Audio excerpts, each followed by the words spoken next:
Danger lurks behind you now that the Disney Ducks are back in action. And with DuckTales shaping up to be quite the adventure, we can't help but nitpick all the details each episode has to offer. Hi, I'm Cade with channel Frederator, and today we're going to run through 7 facts about DuckTales Season 1, Episode 2, otherwise known as Daytrip of Doom. Let's get 'em, laddies!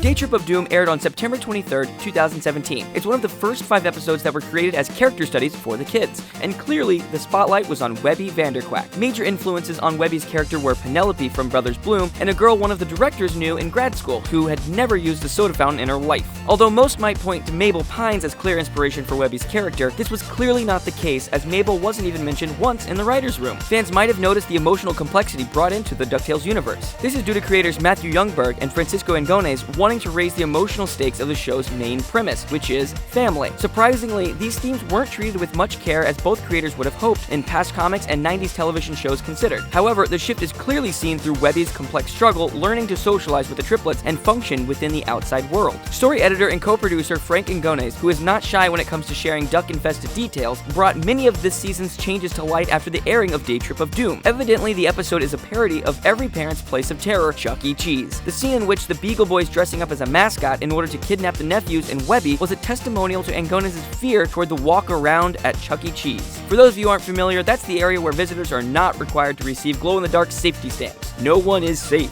Speaking of the Beagle Boys, these characters were brought back from the original DuckTales series, which aired from 1987 to 1990. There were many variations of these characters, but Big Time, Burger, and Bouncer were introduced in the reboot's 2nd episode. Burger's character was changed dramatically due to his initial purpose of being the butt of all fat jokes. It was a direction Disney or Angones weren't too fond of taking, thus they pushed his character in the opposite direction. These same changes can be seen with Big Time and Bouncer, who no longer have prison stamps and are always looking for acceptance from their mother, and the emotions continue to run high. While initially all of the Beagle Boys were voiced by either Frank Welker or Chuck McCann, among many other great voice actors, all 3 of the revamped Beagle Boys are voiced by Eric Bauza. Although you might have never heard the name, you may have heard the voice before. He's done additional voices for shows like Star vs. the Forces of Evil, The Fairly Odd Parents, Bravest Warriors, and Steven Universe. Margot Martindale, who plays the role of Margot Martindale from BoJack Horseman, provides the voice for Ma Beagle, and boy, she does not disappoint with her biting southern drawl. Okay, and while you might already be aware that Webby is voiced by Kate Micucci, there's a brief hint to her role in the musical comedy duo Garfunkel and Oates. I mean, how could you not make the connection between Kate Micucci and a ukulele? As most already know, adult humor is not lost in the cartoon world. One of the greatest moments in the episode was when Webby attempted to get free water. We'll just call it what it is, fruit punch. She lied, and poorly.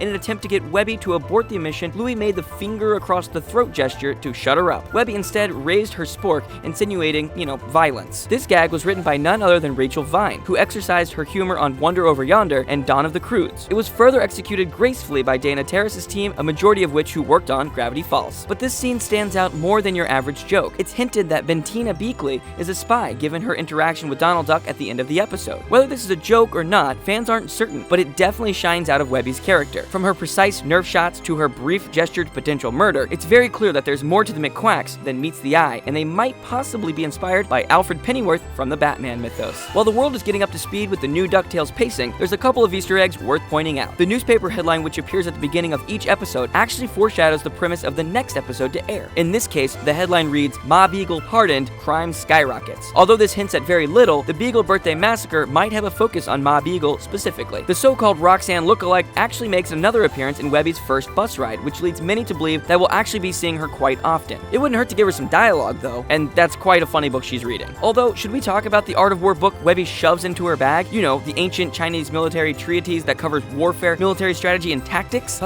My hero. In case you hadn't noticed, there were a couple of nods to classic films hidden throughout this episode. For instance, Webby makes the brief remark, "This is no foyer, this is a tomb," as she makes her kill shot. This is a reference to the scene in Lord of the Rings, The Fellowship of the Ring, when Gandalf discovers the massacre within the mines of Moria. Another film reference to look out for is when Huey paraphrases the great Gene Wilder's Willy Wonka with "where your dreams become reality, and reality becomes hyper dreams?" Close enough. Video games are also not exempt from this episode. The ransom note the Beagles send Donald Duck has the word ransom spelled on the top with with magazine cutouts. This is almost identical to the iconic River City Ransom logo, an NES role-playing beat-em-up game released in 1989. Also, the arcade game Uke or Puke is a cross between the early Guitar Hero and Dance Dance Revolution games with a pinch of Nyan Cat aesthetic for design. Daytrip of Doom received a lot of praise for the depiction of Webby's character. While she was often the castaway in most of the original DuckTales episodes, her modern design is more adventurous and socially awkward. Parts of her previous character are subtly implied at once or twice, however. For example, when the boys decide on taking a trip to Funso's, Webby immediately withdraws, thus accepting her old neglected role. So all this change is much for the better. Another moment worth praising the show is when the nephews immediately accept Webby back into their group despite her destructive tendencies. Unlike most shows which take this as a resolution to the whole storyline, fans get the idea that Webby is indeed the fourth nephew, gender and awkwardness aside. She'll never be kicked out of the group and be inspired to become another Beagle Boy. And bonus fact, Scrooge clearly has the magical capability of turning water into gold. And there you have it, guys. Thank you for watching 7 Facts about DuckTales Season 1, Episode 2, Daytrip of Doom. What was your favorite moment in the episode? Which nephew are you most excited to learn about? Comment below and let us know. Don't forget to click the bell icon to become part of the notification squad. We have videos dropping every day, so make sure to subscribe to Channel Frederator, your Cartoon Central on the internet.